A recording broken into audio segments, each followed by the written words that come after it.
To'g'risini aytsam, men ko'rgan isekai animelar o'rtasidagi eng yaxshisi bu Re:Zero animesi. Lekin nimasi bilan bu anime odamlarni o'ziga tortadi? Qanday qilib Re:Zero qolgan isekailar syujetini butunlay buzib tashladi? Keling bugun shu haqida gaplashamiz va o'tgan safargi videoda chala qolgan voqealarni sharhlab ketamiz. Bosh qahramon Subaru ismli bola, u ham xuddi hamma isekai animelardagi bosh qahramonlar kabi oddiy va o'z olamida hech narsaga erishmagan, qaysidir ma'noda jur'atsiz bir yigitcha edi. Birinchi qismdanoq odamni o'ziga tortadi, negaki unda seriyani birinchi va ikkinchi qismini egallaydigan kirish arki, ya'ni qahramonni tanishtirish kabi narsalar yo'q. Birdaniga boshqa olamga tushirib qo'yisha qoladi. Yana bir qiziq narsa, boshqa olamga tushish uchun u qandaydir avtohalokatga duch kelmaydi. Demoqchimanki, uni hech qanday yuk mashinasi urib yubormaydi. Uni o'rniga noma'lum bir qo'l kelib, qayerdandir bir shamolga o'xshagan qo'l kelib, Subaru'ni o'sha olamga olib ketadi. O'tgan safargi videoda qahramonimiz Subaru arang Rooseveltning qasriga yetib kelgandi. Subaru tongda o'rnidan turishi bilan uni qarshisida saroyning ikki xizmatkori Rem va Ram turardi. Bu ikki qahramon haqida hali ko'p gaplashamiz, ayniqsa Rem haqida. Undan tashqari qahramonimiz Beatrice ismli aynan ana shu qasrning kutubxonasining qaysidir ma'noda egasi bilan tanishadi. Kelgusi voqealarda Beatrice ham juda ko'p marta Subaruga yordam beradi.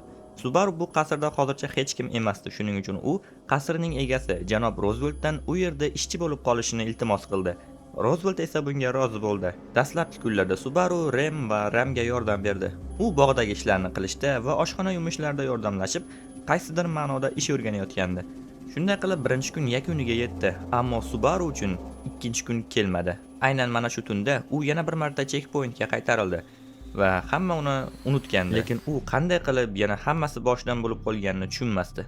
Odatda Subaru o'limidan keyin qayta tug'ilardi, lekin bu safar u hatto o'limini qanday bo'lganini ham bilmasdi. Subaru aqldan ozishiga bir bahya qoldi. Subaru hammasini biladi, lekin qolganlar Subaru kimligini unutgandi. Ya'ni Subaru uchun bu ikkinchi tong, ya'ni Roosevelt qasridagi ikkinchi tong, qolganlar uchun u shunchaki endi kelgan mehmon. Shunday qilib Subaru yana tongni boshladi. Hammasi xuddi kechagidek bo'lardi, lekin bu safar voqealar sal boshqacharoq bo'lishni boshladi. Subaru yashab yurgan bu yerlarning nomi muqaddas Lugania qirollik yerlari edi. U yerda bizning olamdan mutlaqo farq qiladigan tilda gaplashishar va yozishar edi. Subaru bu olamda hech narsani bilmas edi, xuddi o'zini olamida bir narsaga erishgandek. Shuning uchun u qasrda bekorchi inson bo'lishdan qochib, til o'rganishni boshlaydi. Lekin faqat buning uchun emas. U avvalgi qismlardagi o'limlardan keyin bu dunyoda yashab qolish uchun oddiygina narsalarni, masalan, ko'chadagi belgilarni o'qiy olish yoki kitoblardan ma'lumot qidirish hayotiy muhimligini tushunib yetdi. Unga esa Ram yordam berdi.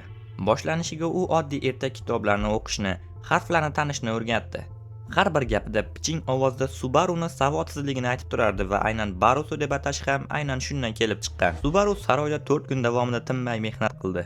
Ramdan til o'rgandi va hamma bilan munosabatlarni yaxshiladi, jumladan Pak bilan, Rem va Ram bilan munosabatlarini yaxshilab, ular bilan yaxshi chiqishib olgandi. U nihoyat hammasi yaxshi, bu safar omon qolaman deb o'yladi. Lekin hatto uxlashdan ham qo'rqib qolgandi. Lekin bir voqea bo'lib, u uyquga ketib qoladi va tunda u yana dahshatli og'riq va nafas qisishidan uyg'onadi.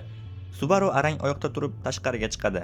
Tun bo'lgani uchun u yerda hech kim yo'q edi, ammo qayerdandir sudralib kelayotgan zanjir ovozi eshitilardi va birdan og'ir va uzun zanjirli qurol bilan Subaruga qaysidir shaxs hujum qilgandi. Ha, bu safar ham Subaru topshiriqni yakunlay olmadi. U uyg'ongan vaqtda hammasi yana qayta boshlangandi. U deyarli aqldan ozish darajasiga bordi. Qo'llari titragan holda qasr bo'ylab yurardi va avvalgi kunlardek hamma narsa qayta takrorlanaverdi. Subaru o'ylab yetib oxiri tushundi.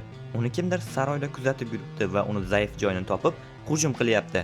Bu safar Subaru unga kim hujum qilayotganini bilish uchun qasrdan chiqib, tun tushishini poylab raqibini kutib turardi va birdan yana ana shu uzoqdan boyagi zanjirning ovozi eshitildi.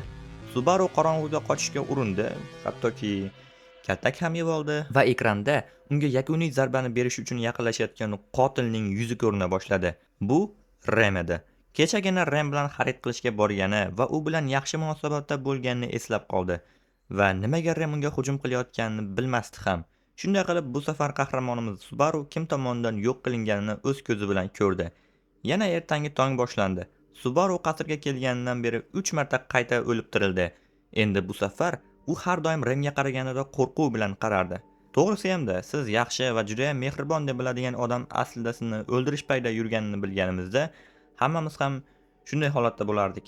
Lekin nimaga Rem Subaruni dushman deb bildi? Sababi esa juda ham oddiy.